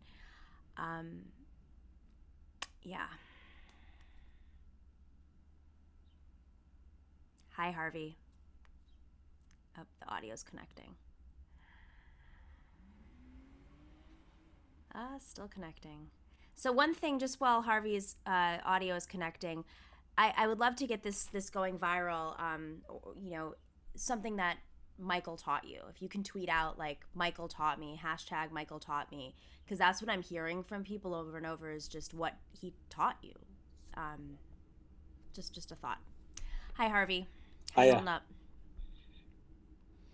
I'm figuring I cry a good part of 24 hours. I can talk straight at least for 5 minutes. You know, I got you for 15 minutes. No, I mean, I can talk for 15 minutes. I know you can. But, you know, I was thinking, and I was thinking, well, what am I going to say? And, you know, but, you know, certain things occurred to me. So first of all, you know, I want to thank Michael publicly. Okay. I mean, there were 3 things he did that really honored me. Okay. And the first one was, and it's going to sound immodest, but to me, this was really important. And he would say to me that he had 3 mentors for the show, meaning older guys. Okay. And one of them was Richard Wolff, the economist. Okay. Undeniably. I mean, and Richard's there in Brooklyn, and we would regularly see him. The second, who I've been in touch with a lot today, is Adolph Reed, political scientist. And Adolph I've admired for years and years, and I've become a little bit of friends with him and with his son, Torre. And then me. And so he sort of covered the social sciences, economics, political science, the history, sociology guy. And it was really great. And I felt really cool by him saying that. The second thing was, which is silly, but he said this to me, is my mother really likes seeing you on the show. And that struck me. And I thought, okay, good. If Michael gets pissed and doesn't want me on anymore, maybe his mother will keep me on the show. And then the third thing, and this is the thing that really struck me, because, you know, I've done a lot of books and I've done a lot of shows and I've been on TV and all that kind of stuff. But undergraduates, and I'm a professor at the University of Wisconsin, Green Bay, undergraduates, they generally assume that you're their professor. And they don't think about what else you might do. And there was this one fellow, this goes back, I think 2 or 3 years, named Mike, and I liked Mike a lot. Not Michael, this is Mike, my student. I like Michael a lot, even more. He came into my office one day and he said, wow, you were on the Michael Brooks Show. And I thought, yeah. And I said, yeah, I was. And I almost wanted to say to him, but I'm more than just here and there. Michael was on my show. It was just, and he said, he did it so enthusiastically. I almost wanted to give him the money to become a Patreon, because as a student, he didn't have the money to do that. Wow. And so, I mean, it was just really great. So I don't know. I sent this around to some students. If he happened to see this and he's listening now, in fact, one time, I think actually what happened was I gave him a shout out the next time I was on Michael's show, not knowing he hadn't been a paid subscriber. And I said, when I saw him in class, I said, hey, did you like the shout out? He goes, what? I said, no, I gave you a shout out in the post game. No, I don't have that. And that's when I was thinking I should. So anyhow, I mean, those are the three things that really in a fashion just were really cool. That's not just, I haven't begun to talk about Michael's intellect. Okay. And I got to say that, I listened today as much as I could without breaking down. It's okay. I have wine. I've moved to that phase. I opened a new bottle of Japanese whiskey because one night, it may have been a year and a half. One of the times, I don't know how many times I was on the show. What's that? This is what adults do, kids. We have no problem with drinking on camera. Well, I was trying to decide, what could I drink tonight? I had wine at dinner. Should I drink more afterward? And I couldn't decide. I couldn't decide if having another drink would make me even weaker, not weaker, sort of even more emotional, or it would steal me in some way. But I can tell you that it was one night, it had to be about a year and a half ago, whenever it was, we were in studio, and Michael and I had this understanding. I didn't like doing call-ins, okay? Yeah. But you and I have gotten used to the Zoom. So with you, I'll Zoom anytime, okay? So what happened was we were in studio, and it was the break, where Michael's, he's gonna go to the bathroom. We're all gonna go to the bathroom. And Michael says, you want something to drink? And I said, what kind of sodas have you got? Somebody, no. He said, do you want something to drink? I said, well, and then I think it was David or Matt, his producers, who said, I think we've got a bottle of Japanese whiskey. And I said, I've never had Japanese whiskey. That would be great. And it was great. And then the next time I was going to go on the show, when I was in Brooklyn, I went liquor store to liquor store trying to find a bottle of Japanese whiskey. I could tell you where. I know where it is. Well, yeah. Well, I did find, but the only ones I found were really expensive. Really expensive. Nice. Yeah. It's a Park Slope area of Brooklyn, so that's, tells you something. Anyhow, so tonight I actually bought a bottle of Japanese whiskey recently, and I finished that one off. So here I am with my Japanese whiskey. But I was going to say that here's what I was going to say, and I don't want people to take this the wrong way. Everybody, especially, look, I was almost twice Michael's age, and everybody who knows him as a peer, not necessarily an intellectual peer, but as an age peer. Oh, wait, they always talk, and I think Sam did those too. They talk about his impersonations. Mm-hmm. But that's not what I think of Michael for at all. Me neither. It's so funny. I don't think of him that way at all. Like, it's the last thing comes to mind for whatever reason. But he really, I think I was listening to Nando. That was Nando I just was listening to, right? And he was right. Michael studied up for his show. He really studied up. And in fact, he studied up so much that one night, and this is the recent book I did is in part because of him, I said to him, you do these great, for lack of a better word, monologues. And have you ever thought about writing a book? And he said, well, actually, I'm writing this book about the dark web. I said, wow, that's fantastic. And I said, who's your publisher? And he explained it was Zero Books. And I was really excited for him. And then I said to him, what kind of stuff, how far do they range in politics? And so it turned out he introduced me to the publisher editor, and my most recent authored book was actually with Zero. And anyhow, to come back, it's Michael who I avoiding talking about Michael in some ways, but one of the things that really struck me was that we first had contact years ago when he called me about coming on Majority Report. And what was really great is we discovered we had all these intersections, Michael and I, and Michael and me. No, Michael and I. Okay. So one of the things was that I actually began as a Latin Americanist. I spent so much of my early career as Latin, and then I did British Marxist stuff. So, and we could talk about that. And we ended up spending, I think one time he called and we spent the whole afternoon talking about those kinds of things. And I can tell you that what really then brought it home was when I would come on the show, he had really studied up on the stuff that he figured I knew. And we talked about class war, we talked about conservative politics and neoliberal political economy. And there were times he would have someone else on if they were in town too, like Daniel Bessner one time, Ben Burgess. At least I never remember if I was in studio with Ben or we were together in some kind of Skyping arrangement. But it was just fabulous. His show was just absolutely fabulous. And I promoted it as much as I could in circles that he might not have reached. And so anyhow, I just loved the conversations with him. And so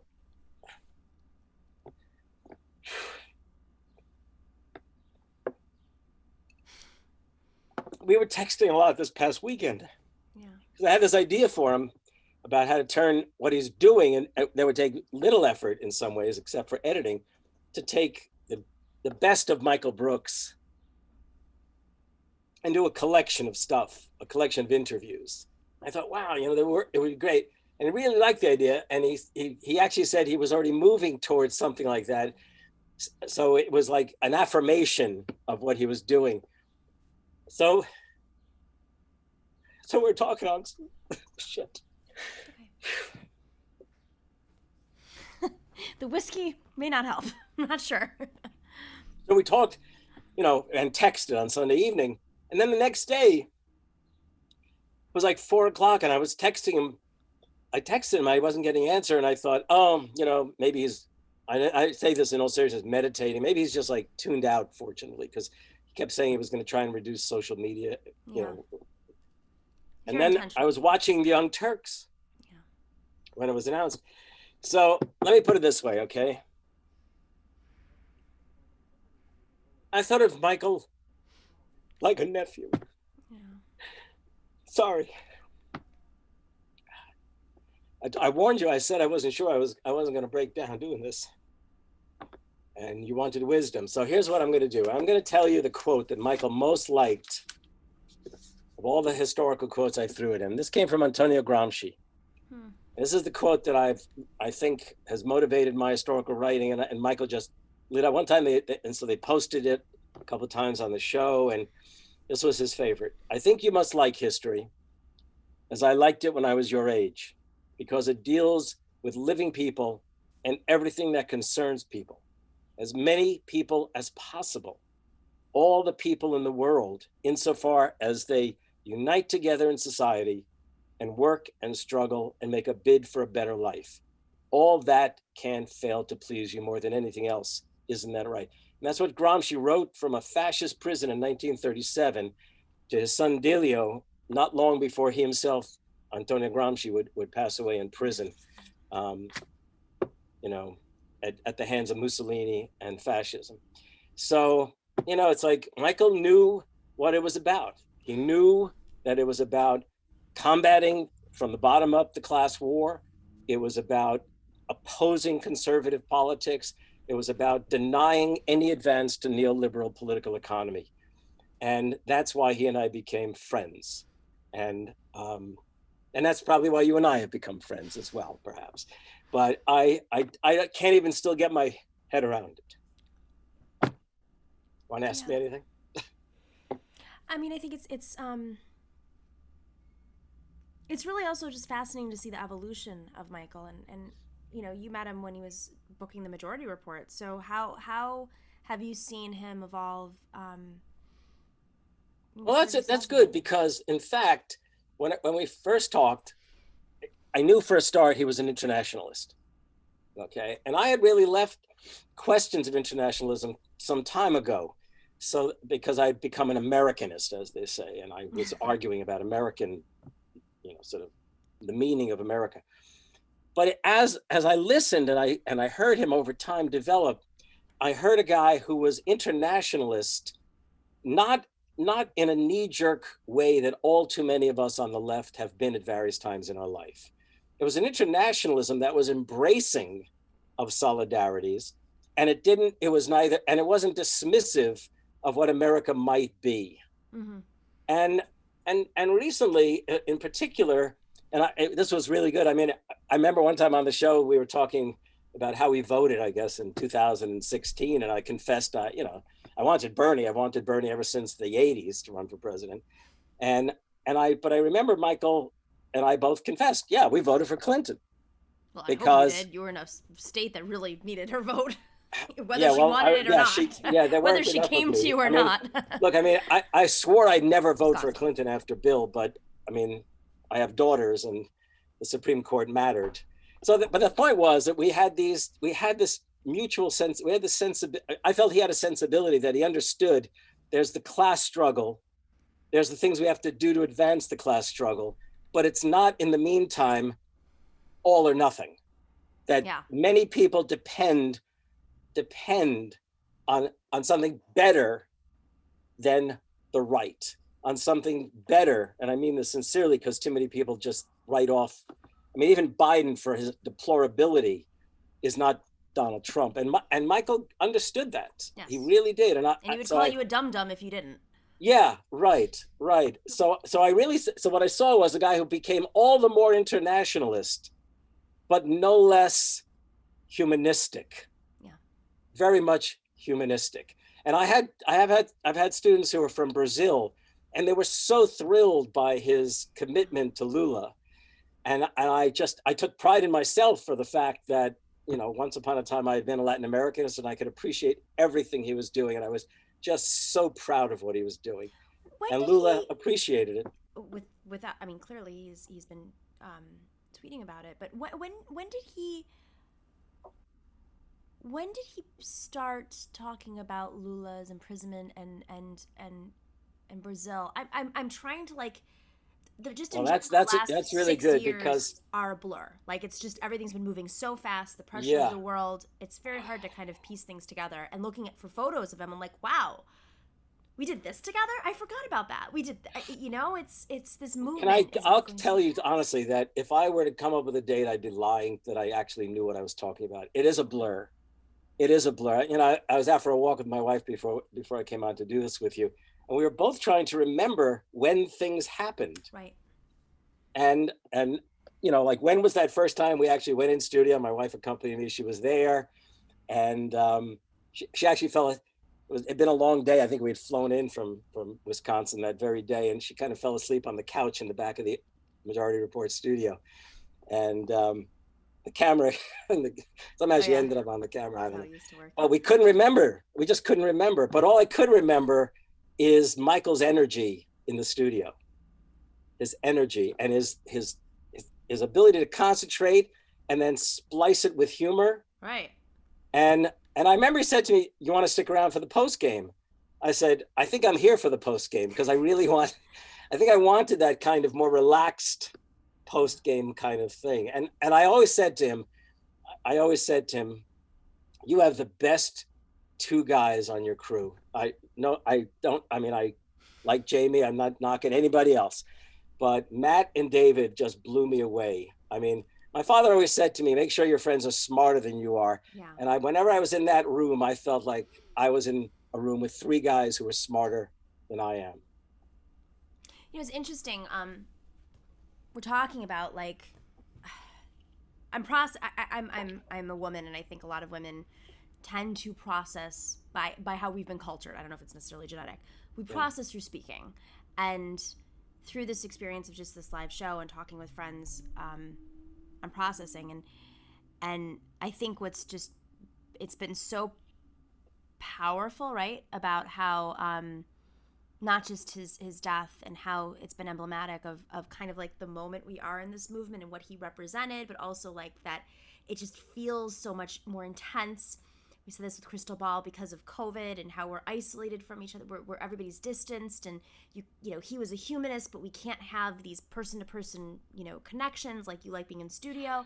But then add to it all, everyone is getting a crash course in like how countries, I don't know, what their governments, how they function, how they deal with crises, how they deal with the poor, how they deal with the weak, how they organize, how they respond to crises, how capitalism functions in their countries because of COVID, because we're shut off from so many countries, because we're looking at how states function. It's a crash course in all of the things that Michael fought for and understood this 3-dimensional, 12-dimensional chessboard that we call international politics and foreign policy, and how it relates to capitalism and the most vulnerable members of society. How our decision here, yours in Wisconsin, mine here, has an effect on global poverty and working people. Yeah, I'm sure he must have said this to other people. One time he was a little low and I said to him, look at all the things you're doing. Look at all the people who are hearing you and watching you, and they're all over the world. I mean, Australia, South America. And he said, maybe I should move. Maybe I should move to Costa Rica. No, I had that conversation with him. No, Yep. you know what I mean? I mean, and it wasn't like he wanted to escape. No. He just somehow wanted to connect, I think. I mean, in part it would be an escape in the sense that he was feeling low, but it was mostly because he really, I heard someone else say it, and I think it's true. He really wanted to be a part, I think Bhaskar said it, really wanted to be a part of the making of history. He didn't want to get into a routine that didn't advance the cause. Yeah. And I think also just in the intensity of it all, like some of the conversations I had with him, it's a very intense time. And yeah, I mean, I was listening to you today on Majority Report, and of course I learned more about your relationship to Michael, as you probably learn more about it right now from me. And I was thinking how, well, let me put it this way. Some years ago, Michael said, you know Crystal Ball, right? I said, yeah. He goes, can you introduce me? I said, sure. And I did, and he was ending up on the show. And I remember Michael said, oh, thank you so much. I said, it's really great. I introduced you to Crystal. I haven't been on her show yet. But he introduced me in the fashion he introduced me to you, obviously, and I'll always be thankful for that. But he also introduced me to David Feldman, who called me last night and said, it's you and me now. Oh, so it's you and me now. And so we do this thing on Friday nights called Office Hours. And he said, think hard about how we can honor Michael without just remembering Michael. So I said, I'll try my best to think about it. And, we'll work on that. But he was about connecting. And I sent a note to Anna, who I've never met, Anna Kasparian. I think I mentioned this to you, and I said to her, I said, Michael always just celebrated you when he talked about you. She came back and said, we have to honor Michael by doing what he did so well of bringing people together. Yeah. So that's the conversation, Crystal, strangely enough, full circle, had a couple of segments before. Yeah, I wanted to tune in, but I had to eat some dinner. It's okay. It's Harvey,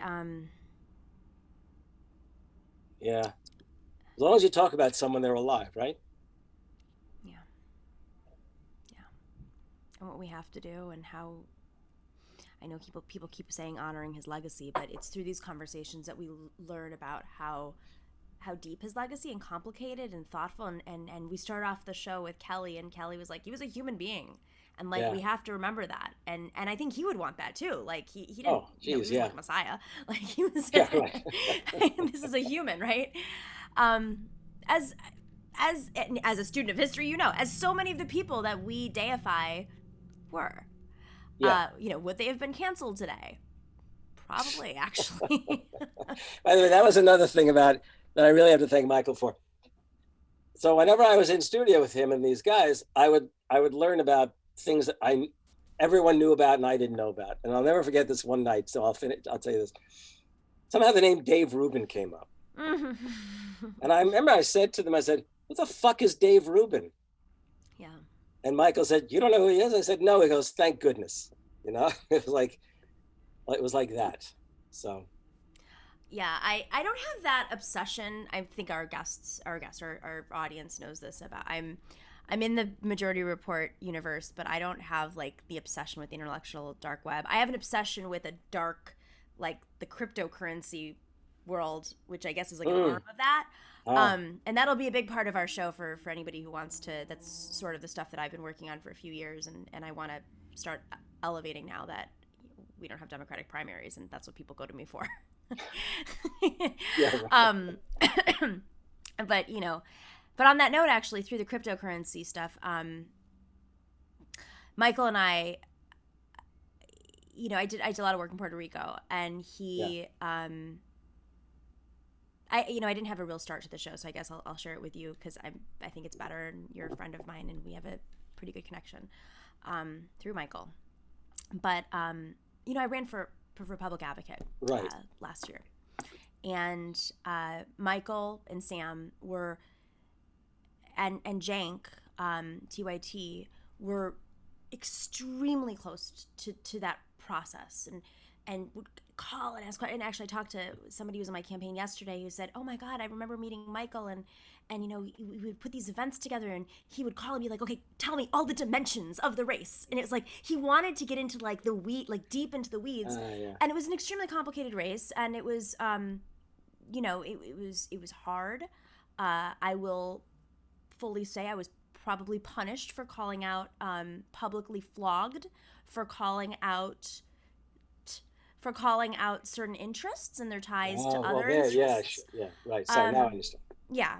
And I think, and I owed a debt of gratitude to the people on the show tonight, to Michael, to Sam, for being with me through it, for helping us build that fight, create that narrative.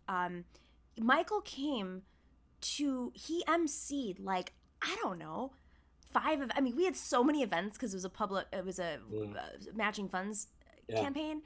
And so we had to do these small dollar donations. So we were like, okay, let's just call my friends and like have parties. And we just threw parties around the cities, and people would offer their bars and restaurants. And it was so, it really was. It was a very fun campaign. And somebody messaged me tonight that they like learned about Michael. I mean, just how we all learned about each other through each other. And so with that, the campaign itself was just such an exhilarating, fun time in the middle of one of the coldest winters in New York. And it was raw, and it was sort of this next it was right after AOC got elected, extension, the next phase of the movement, and getting hyper local and investigative reporting. And I had just come out of Puerto Rico, and so I had this event with Rosario Dawson where Nelson Dennis, the author of War Against All Puerto Ricans, one of the best books. I mean, just one of the most beautiful books about the independence movement in Puerto Rico, and probably in general. Very well written, former assemblyman. And Michael goes, "Oh my God, Nelson Dennis!" And he just went into this whole thing about this book. And I'm always preaching this book. I'm running around telling everybody to read it all the time. And people are like, "What are you talking about?" Because I have an affinity to that island and to Mexico too. And to Greece, obviously. But I mean, that's sort of like where my international, but we would delve into these issues, and he was just he was like part of my campaign, like part of it. Like he was a part. He would offer advice and thoughts, and when shit hit the fan, and it's been hard because I've had to say some things on Twitter lately, like there's some just like bad actors out there who treat women in media, women in politics a certain way, and they're attempting to like shame you, and we on the left, I think his sister said it so well on Majority Report today. He hated cancel culture. It taunted him, and the two of us probably wasn't healthy. We would get into these headspaces, and we would just text each other and talk to each other, and I mean, it was probably not the best versions of our personalities, but we would get together and just talk about power and how the left needed to like understand solidarity, not get fooled by institutions that were funded, like we have to be smarter, we have to follow the money, we have to study history, we have to understand how power works. That was such a big part of our conversations, understand how power works and how they want to ostracize each other so that you don't back me up on it, because they're going to come for you next. Right. And how this is all it's all by design. Yep. And it's worse when it's coming from your own side, supposedly. Yeah. Right. I want to publicly just say thank you to Michael for that, because he's one of the few who really get it, that's like our age. He gets the movement, the politics, the media, the international, the humanism, and he was open, but he was human. Yeah. And I think for me, it meant a lot in the last few months. Yeah, I bet. Being there. I bet. And while you're saying that, I can tell you, and in Michael's absence, for what it's worth, that I liked when you were in Tucson. I'll tell you why. Because you're 2 hours behind me. So when I was up late at midnight, worried about the state of the world, I knew there was one person that I could text. Harvey, you love to text. And No, actually, in fact, was I? I actually learned from Michael, because I'm like the person who always responds, and he, when I started the show, he just gave me a lot of advice and was like, you have to be very we had no idea COVID was going to hit. We didn't understand how hard it was going to be on launching the show, on planning things, being separated, not having the studio, etc. And he was so honest about it. He's like, you have to set like boundaries and be very intentional with your time and effort and clear out all the noise. And it was a noisy time. So so you you're patient with me and my like slow responses sometimes. No, I know recently, look, I mean, you have a student of mine working with you now that I can't be happier. Okay. I mean, she's great. You're wonderful. I'll think about that as another Michael moment where, you bring people together. And I'm not complaining when I say this. The last few weeks, we've had fewer communications until last night kind of stuff. But Michael and I, we didn't always go long distance like you and I will sometimes do. But he and I, if he texted me, because it meant that he had something on his mind. And I really felt like I had to take that role that he assigned us 3 older guys, that mentor role, properly. I had to handle it as he needed it. And I wish he still needed it. Oh, man. Well, you're gonna have to take, Yep. He was fun. He was, and by the way, he was a lot of fun. So much fun. Hilarious. I've been posting like these weird Instagram videos I have, and we're just in the studio goofing off, and they're not even like him. It's just him in these like little moments, these little human moments where we mess around with you. He's just fun. Yeah, and sorry, I don't mean to keep us going all night, but what I particularly liked is he could surprise. He could surprise. Like a few weeks, I don't even know if it was a year or 2 or 3 years ago, we had a conversation about FDR, the New Deal, the labor movement. It was all that. Yeah. And a few weeks ago, I think I tweeted this day, a few weeks ago, he sends me this video that he and his team produced about labor and the New Deal. And I turned it on, and all of a sudden I hear myself narrating a video that I thought, man, and I texted him, I said, man, that is fucking great. And I actually said to him, you really should think about working with your team on spinning out, for real progressive educational purposes, 15-minute videos on the past and present of the American story and the stories overseas that you know so well. So that was one of the ideas I was pitching him, which he probably had thought of himself, but this was, to me at least, a really, really just gorgeous thing that he did. So can I ask you, in honor of Michael's appreciation of history,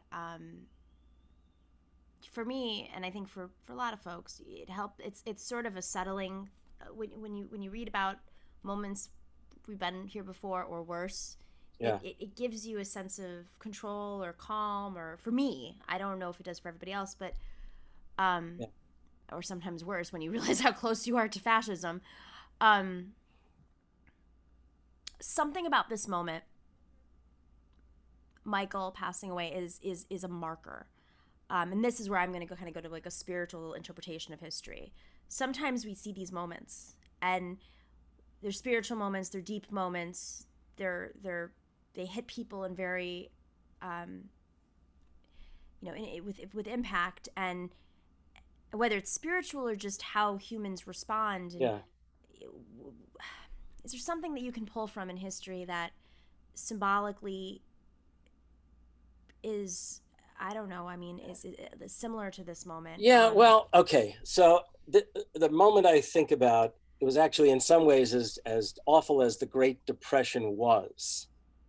This may not be what you had in mind for me to think about, but back in the 30s, and I think I mentioned this to you at times, back in the 30s, as bad as things were, the left, they organized this Popular Front.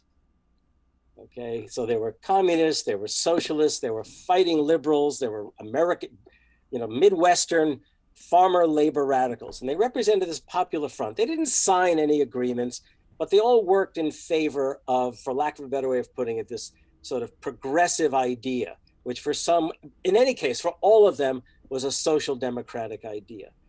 And in utter contrast to where we are now, they had Franklin Roosevelt, who was himself a social democrat at heart. And whether it was by way of the WPA, the Works Progress Administration, or labor union activism, they launched shows. They launched radio shows, they launched off-Broadway shows. And in some ways, and I've said this to you, maybe I said this before, folks like you, David Feldman, and especially, Sam's show, but Michael's show on that Tuesday night was like it was, in a way, it was like he brought a comedy friend on, or he brought a historian on, or an economist. And it was like, kind of like that. And Michael, in many ways, was like the 21st century, he was in the vanguard of a possible popular front. And this relates also to the fact that leftists turn on each other far more. Right-wingers turn on each other as intellectuals, but sure as hell, they somehow figure out a way to screw the rest of us. And the fact is, we got to figure out a way that we're not only going to we're going to build a popular front. We're going to build a popular front, whether we call it Take Back America or Make America What It Never Was. The point is that Michael, look, we all have our faults, as you say, but Michael really understood that this was about power. Yep. And the task was not to think that power only came out of the barrel of a gun either. That's right. Okay. That power itself, it wasn't a matter of culture war. It was a matter of connecting people around ideas in favor of pursuing democratic power. Yep. Sorry, and did I go off? No, not at all. I'm thinking, and it's interesting because, the whole cancel culture letter that went out. I mean, this kind of was I was talking to one of my other mentors today and talking about how he said, he's older. He's just talking how this is a pivotal moment because he's been frustrated with cancel culture and seeing, but I think there's something I think people are reaching their breaking point because of a lot, because where we know we have to unify just in our bones. We know we have to unify to defeat this. When everybody's lives are on the lines except for monopoly holders, this is the state of our world is in such disarray that the only way that we can move forward is through some form of solidarity and not getting distracted by, whether or not somebody knew how to address a certain person based on their generation possibly or whatever. Right. Tweeted something 10 years ago or, yeah. In that vein, I just want to say that, in the 30s they had FDR and they had labor leaders. Yeah. And right now, I know there are figures who are emerging, and I admire and respect and literally would do everything I could to see Sarah Nelson come to head the AFL-CIO. And I've already said to you, anything you need, I'll help you do it. I mean, I think we've got so much talent, but let's be honest, the one thing we're missing, and this is when Bernie stepped out as quickly as he did, it left a vacuum. And I'm not asking for a man or a woman on a white horse, but sure as hell, we don't have a rallying point. And that's something we're going to have to be really creative at pursuing. And I don't know how you can do it, but I depend on folks like you and Sam and other people I really like in the podcast and media world to start helping figure that out. And as soon as possible. Because okay, we'll get to it. No, I mean, seriously, you know what? I wrote a piece 3.5 years ago for Bill Moyers. And it Wait, had for to our do youngsters here, who's Bill Moyers? Oh, yes, Jesus. Yes, sorry. Bill Moyers was basically the foremost figure in public affairs television. He retired a few years ago. I used to do his show a number of times. To me, he was very much a mentor. and he's still there. He's not on TV any longer. He'll occasionally show up on a show, but he's 85 now. And I wrote a piece for him and his team for their website, Moyers and Company. It's still there, and it's in the book that I wrote out this past year with Michael's encouragement. Who Says It Can't Happen Here, which is a play on Sinclair Lewis's novel of 1935, It Can't Happen Here, which, by the way, actually showed that it could happen here. And I don't think we've ever been as close to the abyss as we are. And when I say abyss, I mean to some kind of fascism, or if you don't like the term, some authoritarian. Look, what's happening in Portland right now, on top of the fact that so many of us, at least of an older generation, such as myself, are really homebound, or at least neighborhood bound right now because of this thing. I mean, I just, these kids who turned out, I call them kids because I'm old enough to do that, in the Black Lives Matter protests and others, you know, there, in many ways, there are hope. But to go back to the question is, how do we enable that generation to connect to the questions of social democracy, to the questions of labor? How do we bring together the likes of Chris Smalls? You had Chris Smalls on, right?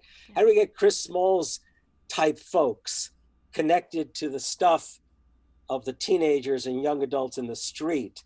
How do we make that possible? Where do we make that happen? And that I struggle with that every day, all the time. And of course, because I'm a white older guy, I got to be careful how I insert myself in all of this. Well, we need people who understand history. So you're always welcome, Harvey. Thank you for coming into my life. I actually led off with you're one of my mentors. So well, thank you. I'm glad that Michael was able to lend you over.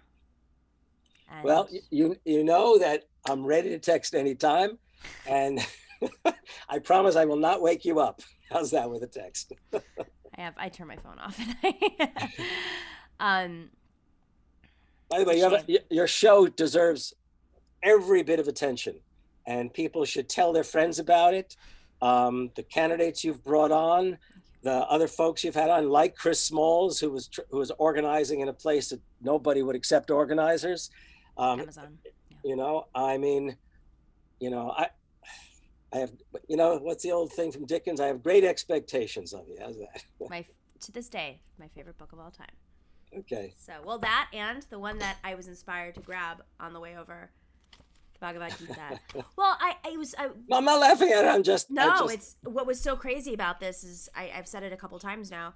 I don't know why. Like it was going on the Majority Report today, and I have no idea why I grabbed it and just brought it to put it next to me. Like it was like some sort of like, and then to hear Michael's sister talk about how, I mean, it was just. Yeah, actually, no, it's interesting that I didn't know that was also a further connection you had with Michael. I didn't know that at all. Okay. I mean, it's just we should all be a little bit more spiritual, and we make fun of it too, like wooiness and the fact that I have my sage next to me, and I usually grab this book. Common Sense by Thomas Paine. That's appropriate. Harvey, thank you for closing out the show. Thank you. Let's talk soon, okay? This would be Michael's time right now, so want to honor him for that, and thank you to everybody who tuned in. If you get a chance to share what Michael taught you, put that out on Twitter. Let's keep his legacy alive. Let's learn from what he taught other folks, because I'm learning through sharing, and it's going to make hopefully me a better activist, me a better host, and learning from you and your experiences with him the same. You know, we have to be human. So Lorna, we're not done quite yet. Hi, Lorna. All right, thank you to everybody. Super grateful. We love you, Michael. Thank you. Indeed. Thank you for doing everything. I just thank you. I don't know what else to say. I'll talk to you soon. Take care, everyone. Bye-bye. Stay healthy. Stay well.